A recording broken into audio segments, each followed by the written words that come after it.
Hey, what's going on, guys? Ben Brewster here at Triathletics. Today I want to discuss what are the key pieces that we look for in a post-throwing recovery plan or just an arm care routine in general. So I'm going to be using the free 4-week weighted ball program that we just recently re-released as kind of a guide here in the top left. So this is like 4 to 6 pages from the guide. It's about a 75-page guide, completely free. You guys can download that in the description. I think this is a really good, just kind of overarching summary of what we look for. So I'm going to kind of read through this, give some justification so you guys can learn like the thought process, and then give some examples for each category of arm care exercise as we kind of see it. First things first, like I have never been a believer in like the need for huge volumes of workload in the post-throwing phase, especially if you just threw 105 pitches in an outing, going and doing like hundreds of reps of band work, something like that. You just sustained a huge workload. So that might not be the best time to do it. I am a believer that you do need certain types of strengthening, certain types of movements, exercises, etc. At some point throughout the week, in season, off season, like there should be strengthening happening, but it doesn't necessarily have to be immediately in that post-throwing phase. Some guys prefer to get it done in that phase. It doesn't seem to negatively affect their overall recovery, and as long as you're not going completely overload and crazy with the volume, it can work post-throwing. But just one of the things that I will reiterate to guys is that they kind of have some options here. So we will outline it a lot of times, outline a good chunk of this in the post-throwing phase, while giving them the caveat like you have the option to do some of this at other periods throughout the week. So some guys prefer to do more of their arm care type stuff on their like non-lifting days when maybe they just have kind of movement and conditioning type work and some throwing that day, like a light throwing day. Some guys prefer to do some of it kind of at the tail end of their lifts, so consolidating their stresses a little bit. We do tend to mix in a good amount of their overall work into their training sessions anyway. So certain things like heavy scap retraction work, like heavy Y raises or heavy T raises or anything like that. A lot of that stuff is already being naturally programmed into the weight training sessions that they're doing. The way that we organize it is a little bit different than how you might be organizing. So we're going to include kind of all the different categories in this video, and just again, make sure at some point throughout the week you're hitting these different types of categories and that you're progressing and strengthening your shoulder and your arm and your elbow in these kind of different ways. There is a little bit more to it than just what I'm going to cover in this video, but I think it gives like a good overview of kind of our thought process. Again, here's Salt Bay. You have some options. You can sprinkle the arm care throughout the week, within the strength training sessions. First one is posterior cuff strength. Most of you guys are familiar with the rotator cuff. The posterior cuff are the ones that get most of the attention, as and well deserved. So we're talking about the teres minor, the supraspinatus, and the infraspinatus. And essentially these are playing a big role in the dynamic stability of the shoulder as we go overhead. So one of the main roles that they're playing is actually keeping the shoulder kind of suctioned into the cup. So the ball stays in the cup, and as we go overhead, as we go into kind of aggressive layback, what that rotator cuff is doing is eccentrically controlling that motion and making sure that it stays centered in the shoulder, in the socket. The ratio between our internal rotation to our external rotation strength, that is a huge predictor of future injury, future shoulder injury. Again, strengthening your posterior cuff is pretty valuable. There are times when strengthening your subscap and internal rotation is also important, but again, it's the ratio of internal rotation strength to external rotation strength.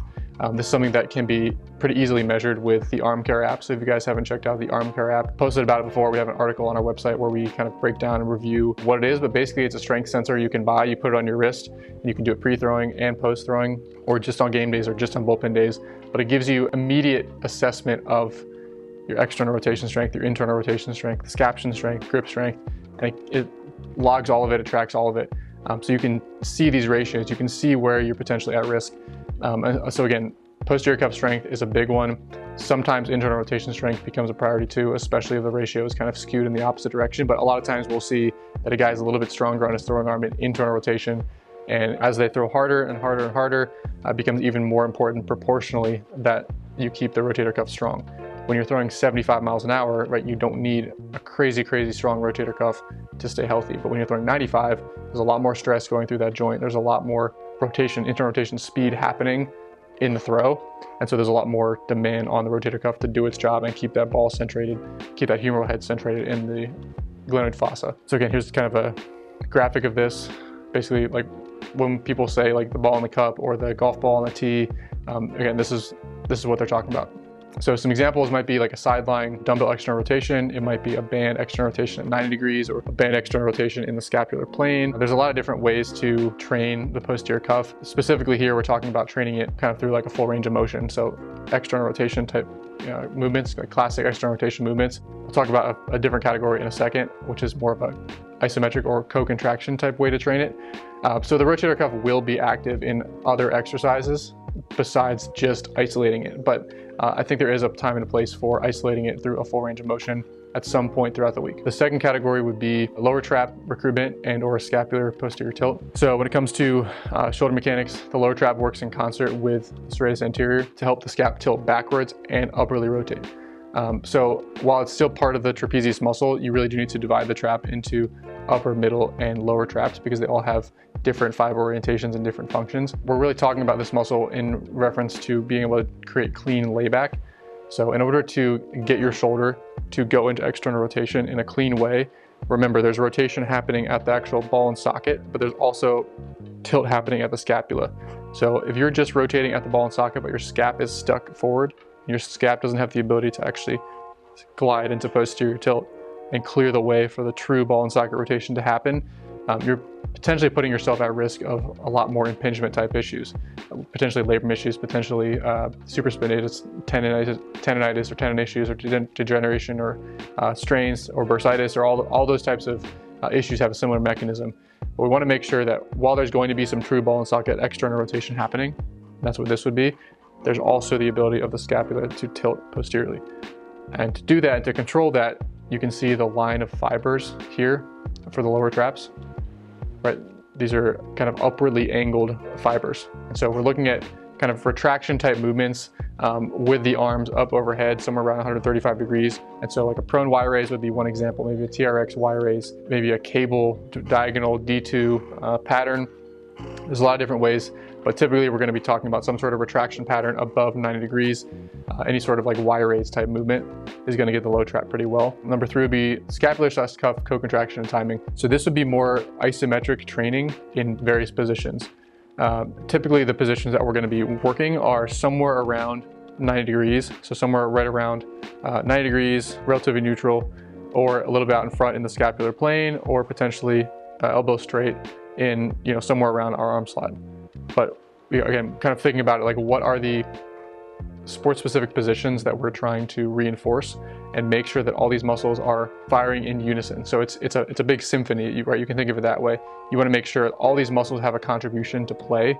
It's not just about isolation, it's also about integration and making sure that when all these things need to be able to contract and fire at the right time in something as dynamic as pitching, that they're all able to do their job properly. So different types of isometric stability exercises is how you work on this. How can you coordinate and fire all these muscles together with proper timing as opposed to just isolating them? There's a bunch of different ways, but again, we're trying to incorporate some aspect of instability and resisting perturbations. So the shoulder tube is a great option. If you don't have like a shoulder tube or a body blade, partner rhythmic stabilizations are a good option. So picking different positions, maybe it's 90 degrees, maybe it's elbow extended, maybe it's in protraction out front, maybe it's in your landing position back here. It's picking relevant positions that we're trying to create stability in, and then adding some sort of stabilization or perturbation or instability to those positions, and forcing ourselves to basically make sure everything is firing and co-contracting around that joint to stabilize that joint in that specific position. So we're trying to bulletproof a sport-specific position. My personal favorite is actually the shoulder sphere, which is a little pricey, but it's a much stronger contraction than what you would get with a shoulder tube. I almost see a shoulder tube as like really good in the rehab process or just general warm-up, but from a strengthening standpoint, you can really go hard on the shoulder sphere. I'd be a little bit cautious with really crazy volume that I've seen some programs that are like, spend like 9 minutes of time under tension doing the shoulder sphere, like some routine that I've seen kind of sent around. I'd be cautious with going crazy on the volume, but as far as the actual tool is concerned, I think it's one of the best things on the market right now. It's certainly one of the best ones that I've personally used. Another cool option here And this is getting into a little bit kind of serratus as well, but waiter walks, you can actually progress waiter walks by adding in an instability component. So double looping a band and then hanging a 10-pound weight off of a 10 or 15-pound kettlebell. And again, you're still working through an isometric contraction, but now the plate is kind of swinging around and it's adding an additional instability that you have to be able to stabilize. And so I kind of drew the muscles on here, but like what has to co-contract around this joint? Well, you've got the serratus anterior that has to co-contract here. You have the lower trap here that's really firing. You also have the upper trap firing in unison. And then you also, which aren't labeled here, you have all the different rotator cuff muscles on the back side of the joint. Everything is firing to keep the scapula in a stable position, upward rotation and posterior tilt, and to keep that ball centrated. So if we can get in that stable position where the scapula is upwardly rotated and posteriorly tilted, and the humeral head is centrated in the joint, now we can actually create good clean layback, and we're not getting any sort of like impinging of the bursa, impinging of the supraspinatus tendon, or kind of pinching and grinding on the kind of superior labrum area as well. So extremely important to do some sort of like overall coordination exercise in these sport-specific positions for pitchers. Number 4, middle trap, recruitment, scap retraction type work. These are like your prone T-raises, your, in this case, like a TRX or suspension strap. T-raise or the crossover symmetry bands have a ton of different exercises, and a lot of them are kind of middle trap and rhomboid focused. Basically, when you get into, again, that position of full scapuloid retraction, we want to make sure that we have control of that position out of the back end too. So it's not going to be as involved in posterior tilt. It's more involved with like true just scap retraction, whereas the low trap fibers are more involved in the posterior tilt. So again, we don't need to just train retraction up above 90 degrees, but also training it right around 90 degrees is going to hit more middle trap.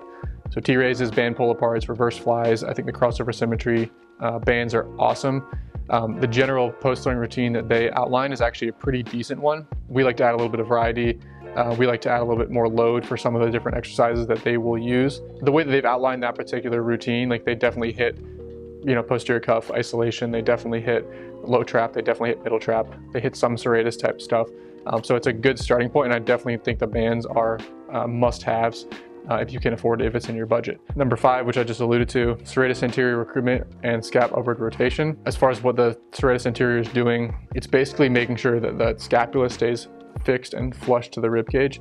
So you'll sometimes assess a pitcher, or maybe, you know, if you're watching this, you do an assessment on yourself, you kind of notice like your scapula kind of wing, so the bottom part of your scapula, if I'm looking at you from behind, the bottom part of your scapula kind of tip and jut off the back of your rib cage, or the medial part of the scapula tip and they're also exposed off the rib cage.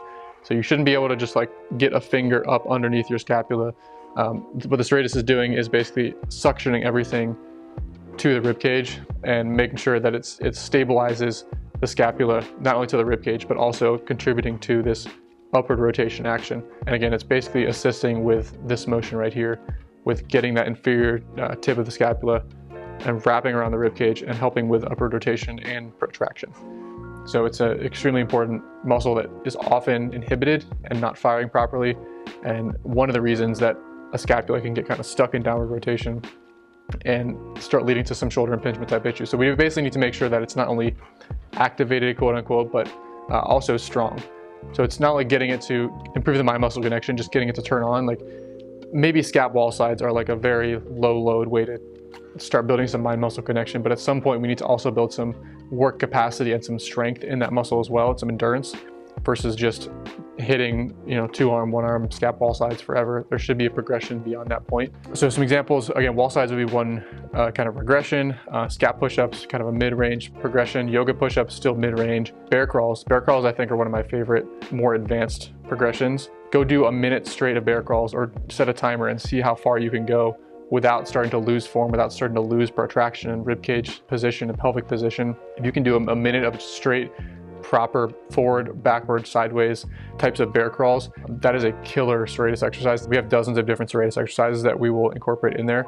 The DNS course or DNS progressions can also be really good for just teaching serratus activation and serratus endurance. So having some sort of serratus progression in your arm care routine, whether it's starting off with something as simple as wall sides or something as simple as just taking bands and working into some sort of protraction type movement. That's a starting point, but that should not be the ending point if we're trying to truly get all that we can out of our arm care routine. And then I didn't actually have it in this guide, but the sixth would actually be some sort of forearm strengthening. So this is more geared towards like kind of the shoulder. But when it comes to the forearm, basically there's 6 motions. Now, they're not all equally as relevant when it comes to pitching, but we basically have wrist extension, wrist flexion, we have radial deviation, ulnar deviation, and then we have pronation, and then we have supination. So basically 6 ways. If we think about like how does a forearm really function in a throwing action, well, it's going to be going through a supination and a pronation cycle. So there's going to be more supination as we go through layback and more pronation as we get into ball release. So somewhere around ball release, we're going to be relatively neutral. And then there's going to be pronation. Depending on the pitch type, there's going to be a little bit more supination or pronation at ball release. But then we're going to unwind, and that arm spiral is going to unwind through pronation, through shoulder internal rotation, through scap protraction, through T-spine rotation. So how do we actually apply force to the baseball, and again, what sport-specific position are we applying force to the baseball? Well, primarily we're going to be applying force through the index and the middle finger and a little bit of wrist extension. So as we actually begin to apply this anterior force to the baseball, we're going to be in a little bit of wrist extension, and that's to make sure that the ball is actually in line with this axis, with the line of our forearm. So if we want to get the center of the ball in line with our forearm as we accelerate, the wrist actually has to be in just a little bit of wrist extension. And then we're also applying an isometric force basically through these 2 fingers to the ball. So you can think about it isometrically, these 2 fingers are applying force to the ball in a slight bit of wrist extension, a slight bit of supination. Again, depending on the pitch that you're throwing, there's going to be more supination or less supination. And we're holding that isometric force, that pulse of isometric force, out and around into ball release. Then we release the ball, and then we go into the deceleration arc. So for me, isometric training of the forearm flexor pronator muscles seem to make the most sense from a strengthening and preventative standpoint. So we'll go through like a forearm iso series. Sometimes we'll just do blood flow recovery, BFR type stuff, blood flow restriction type stuff, and just go like 6-way forearms. Sometimes we'll go like a very light band, maybe not BFR, but just light band, and we'll just go wrist flexion, wrist extension, pronation, supination, radial deviation, ulnar deviation, and just get a big pump in blood flow from a recovery standpoint just through the forearms. Or we might want to overload that and strengthen it, and we'll go 6-way forearms with maybe dumbbells or heavier band and do 2 or 3 sets for more of a strengthening stimulus versus just a general recovery stimulus. But when it's from an injury prevention standpoint, our current kind of best understanding and best idea is to have some sort of isometric training. And so we'll have an isometric routine that we'll have our guys go through. Some of it is like holds where you're actually pushing down through your middle and index finger into a table, into a bench, something like that, holding for time. Some where we go into kind of a stretched position for the pronator muscle and then actively drive into PVC pipe or Indian club or something like that, where it's an activation of your pronator in that stretched position that you're going to be getting when you throw something like a breaking ball, a slider, or curveball, anything like that. So training the forearm from an isometric standpoint, I think makes a lot of sense. So again, just to summarize, isometric forearm work, serratus anterior, some sort of progression. You don't need 20 different exercises, but 1 or 2 throughout the week that you can make sure that you're progressing over time. Middle trap work, so scap protraction work, scap co-contraction or timing, so this is more your stabilization work. Low trapezius recruitment and scap posterior tilt work, so this is more like your Y-raise type stuff. And then posterior cuff strength / rotator cuff isolation work, and this can include internal rotation strength work as well, if that's actually relevant and indicated for that particular athlete. And then I really would recommend, I can't go through this video without just rehashing the importance of the arm care app. We've just been so impressed with the actual tools and the software and the app and everything that goes into it. Just so user-friendly, so easy to use, that you definitely should at least look into it a little bit deeper and see if that's something that might be within range, within budget, and you want to kind of invest in. But we, again, have been recommending that and incorporating that with more of our athletes over time. I personally will use it on pre-throwing and post-throwing for higher intensity throwing days, just to kind of get a baseline of not just, hey, hey, big picture, where am I at from a shoulder strength symmetry standpoint relative to my body weight, relative to my velocity. But also what you can do is from pre-throwing to post-throwing, you can see what was the drop-off. So what was the actual fatigue induced from that specific bullpen, from that specific outing. Maybe you dropped off 5%, maybe you dropped off 15%, like, okay, we did way too much there. That was a red flag from the app. That was too much. We should probably back off a little bit and do a little bit lower volume, or maybe deload for the next time. So pretty helpful tool. Hopefully you guys got something out of this.